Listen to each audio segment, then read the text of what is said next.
To some, there is no vision more reassuring. The cycles of the sun and the moon, the heavens ceaselessly turning. The night sky is unchanging and eternal, or so it seems. But modern astronomy has given us a much different vision, a universe that roils and vents its rage.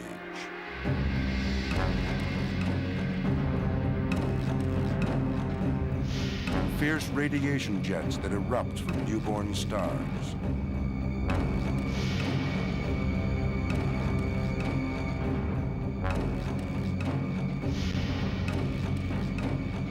In netherworlds where matter, billions of times the mass of our sun, collapses to a single point.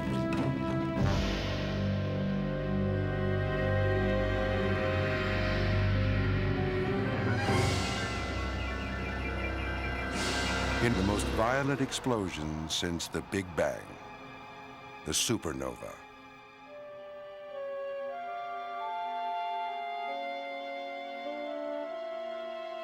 Supernovae are the grandest explosions in the present universe.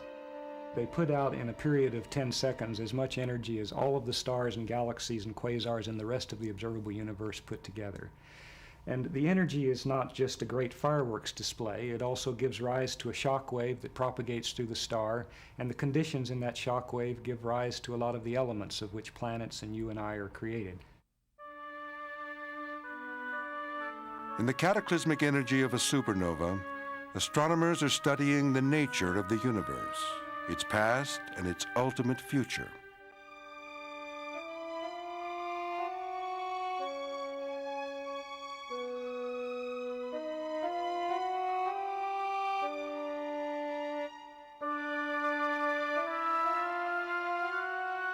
Throughout history, our vision of space has been shaped by a handful of rare exploding stars, visible to the naked eye.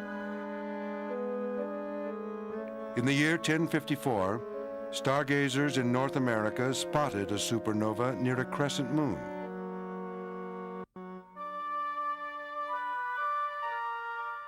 The same event was also recorded in China, Korea, and the Middle East. In Europe, supernova sightings help dispel the prevailing belief that the heavens are static and unchanging. The astronomer Tycho Brahe saw one in the year 1572. He wrote, "I was led into such perplexity by the unbelievability of the thing that I began to doubt the faith of my own eyes." Johannes Kepler recorded the next one in 1604 in the constellation Serpens.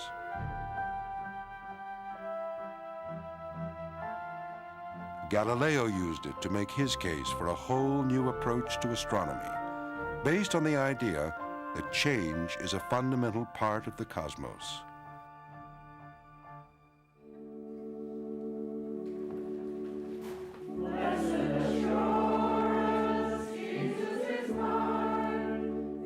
Today, when or where the next supernova will appear, no one knows. But as they say, seek and ye shall find.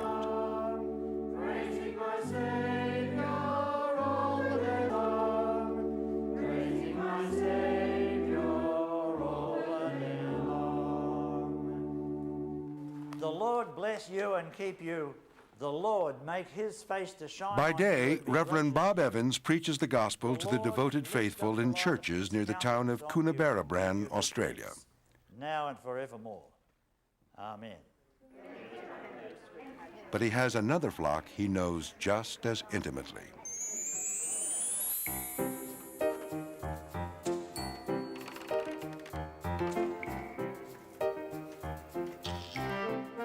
By night, he's a backyard astronomer of world renown. Since 1980, he has sighted no fewer than 30 supernovae, more than any other amateur on Earth.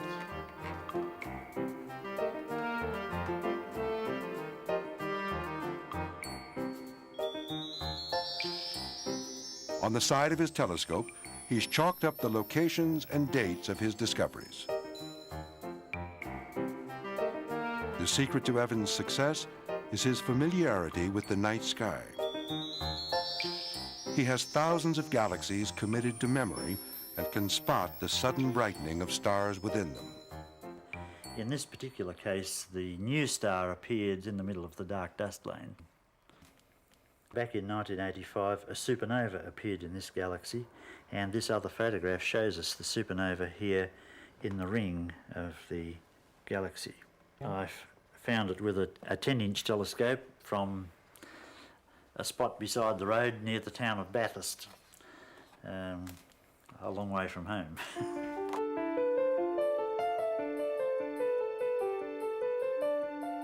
Once, every branch of science depended on the ranks of amateurs. Today, that's true only for astronomy. Evans' discoveries are a windfall for professionals. Spotting a supernova as soon as its light reaches Earth gives them a chance to study it from its onset. Tonight, Evans is joining the ranks of the pros with an observing run at the Siding Springs Observatory near his home. There's quite a bright star just west of the galaxy, another one southwest, and then quite a faint star northwest. Yes, it's got a very bright center. Here, Evans can see deeper into space, but in truth, he prefers his backyard. There, his speed and flawless memory command the 1,000-odd galaxies that make up the local region of our universe. And it's there that he has his best chance at spotting the big one, an exploding star so close and so bright it becomes legend.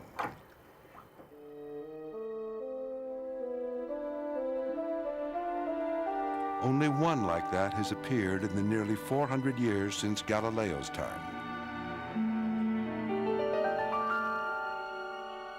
Observers in the southern hemisphere saw it in a dwarf galaxy just beyond our Milky Way.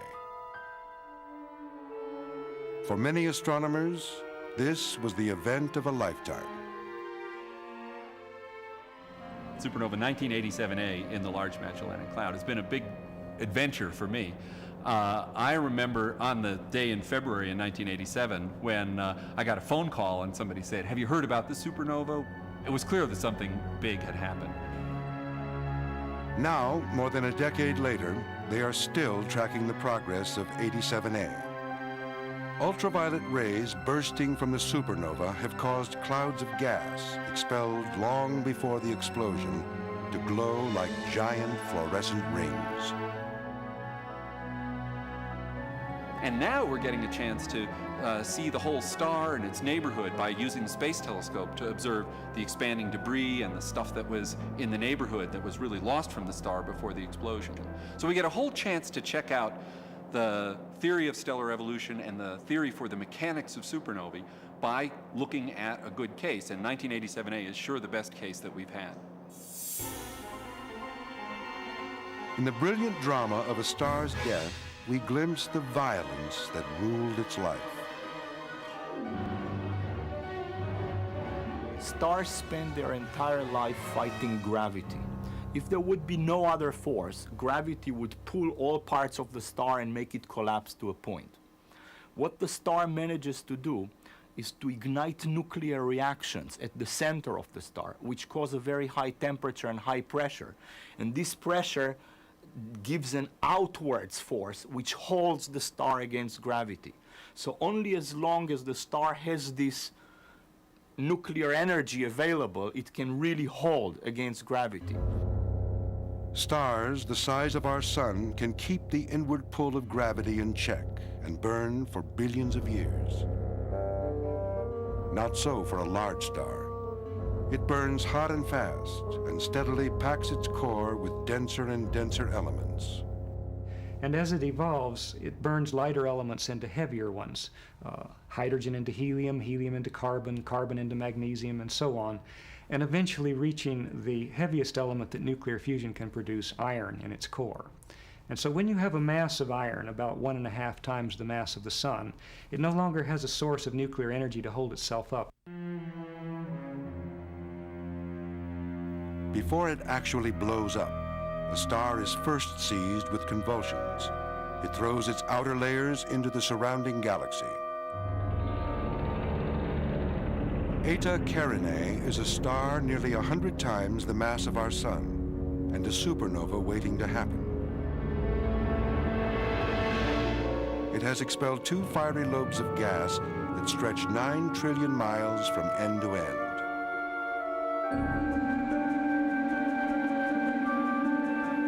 At any moment, Eta Carinae could fall victim to the gravity intensifying within.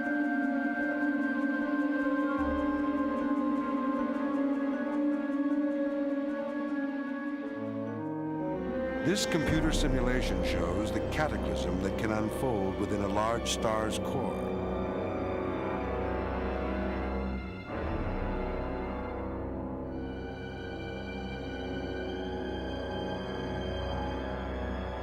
Energy released in the collapse heats the star from the inside out to billions of degrees. Within hours, a pressure wave rushes outward, and the star erupts.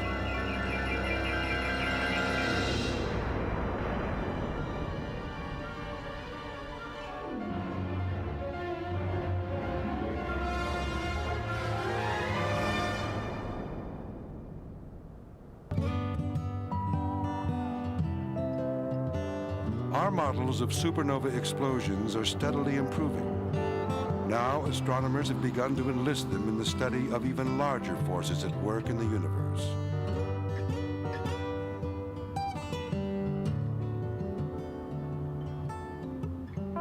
For the last week, astronomers around the world have been combing the distant universe for exploding stars.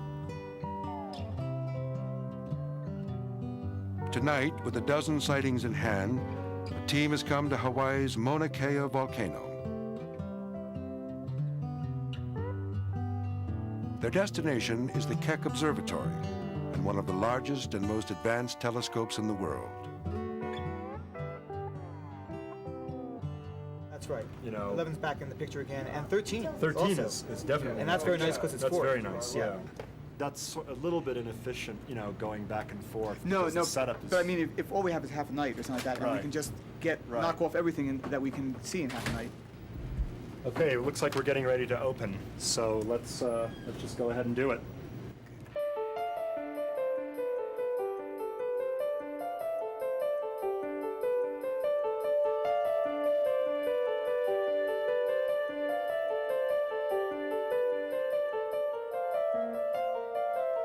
The team has just 3 nights at Keck, and each one is precious. As darkness engulfs Mauna Kea, the distant universe is poised to surrender its light to Keck's gaze. Great. Maybe half the night can be salvaged. Yeah. A week trying to. Hopes are high.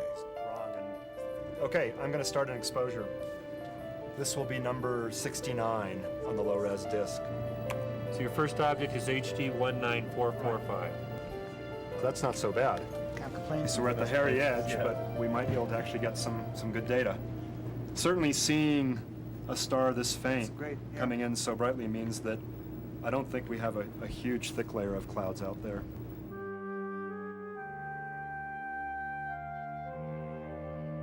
Filipinko is looking for a certain type of supernova, one that for most of its life resembled the sun. Our star was born some 5 billion years ago and will begin to die in another 4. Its fate is in stark evidence throughout our galaxy. The sun will swell and become a red giant. Its planets, including Earth, will be swallowed and incinerated.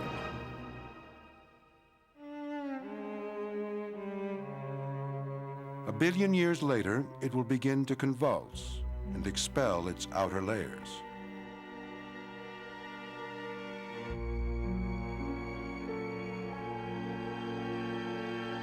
Those layers may form a ring of expanding gas, like the famed Helix Nebula. A powerful wind still blowing from the star sculpts the inside of this great halo.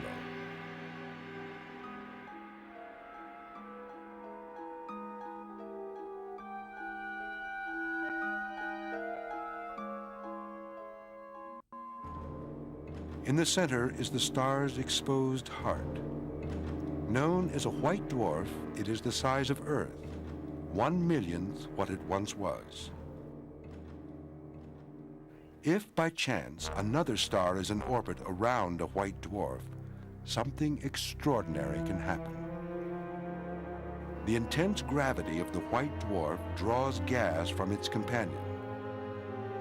At last, its mass reaches a critical limit.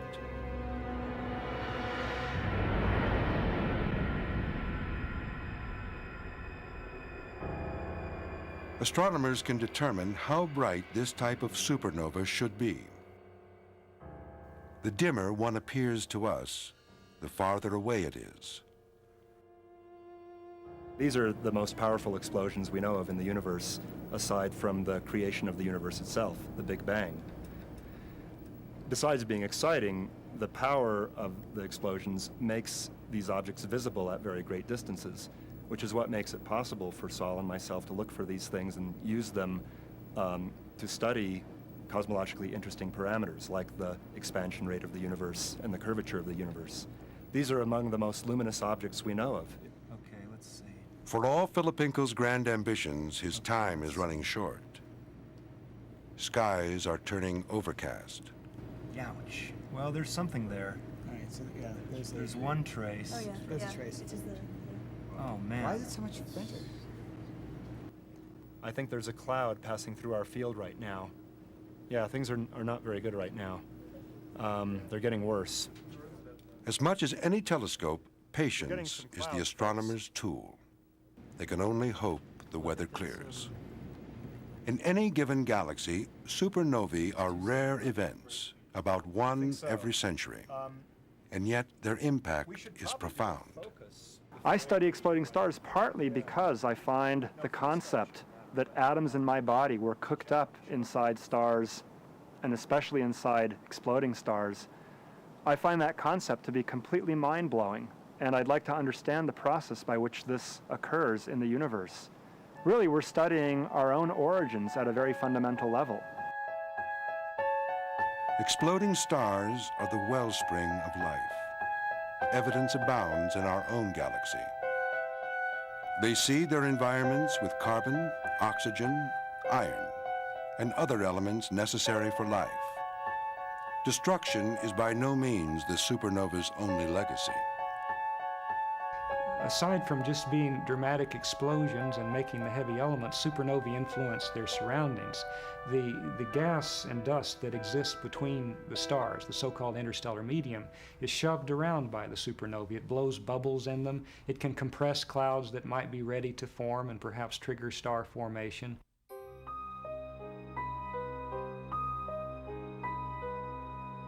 A star hatchery percolates along the edge of the pinwheel galaxy, 50 million light years from Earth.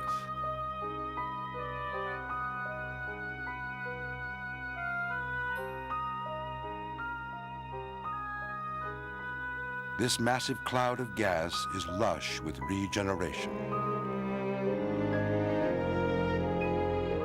In places like this, the energy let loose by supernovae stirs the celestial mix.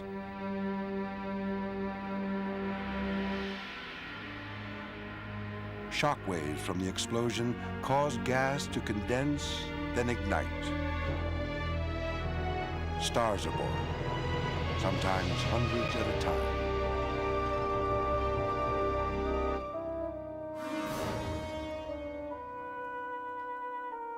An infant star scars its environment with the violence of its birth.